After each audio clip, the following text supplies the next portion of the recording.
5年全国语文竞赛台湾汉语朗读文章决赛学生组，施彦强边好好学总赛，又毕业研究也学期，学校安排4天飞到总赛嘅体验活动，全班同5年级嘅学长子共下参加。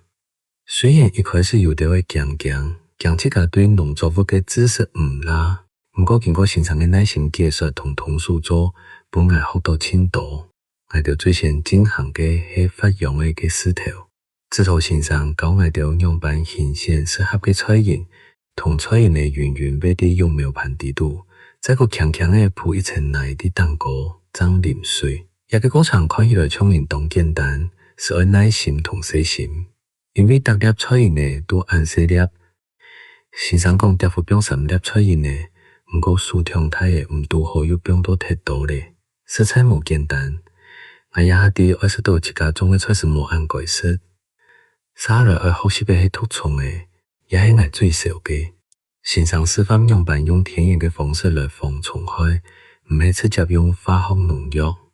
我哋学会做天然嘅除虫水，一种水系用辣椒嘅同一系列植物精油夹强下做嘅，每做得用洗衫粉冇做茶球。也同科学到，原来生活中有很多天然嘅杀虫剂，自家做嘅除虫水，唔但将对环境好，也做得保护农作物。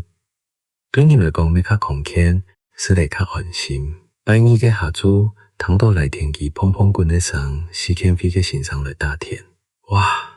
安泰嘅上，我哋一群4年嘅去啲碰順看，大家都看到最白白嘅，一下嘅田就打好嘅。沙來喺作菜上，雖然先生有準備數落嘅本來掉，不過無人愛帶，傻就直接用手去抿奶。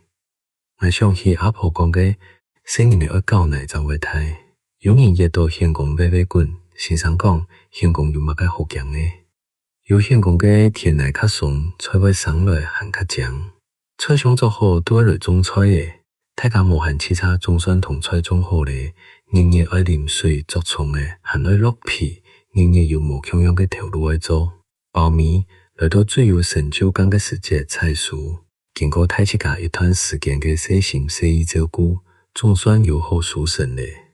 摘起次嘅長菜，感受到自家嘅失望有嚟成果。正經同先生講嘅同樣，一條菜愛先分蟲嘅色，蟲嘅色出嚟才有好本顏色。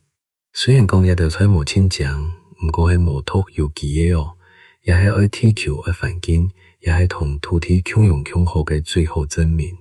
一條青菜食材甜又好食，也係本來對耕種人嘅艱苦有進一步嘅認識。我唔會再個見識咧，一條這菜係無農藥菜嘅代表。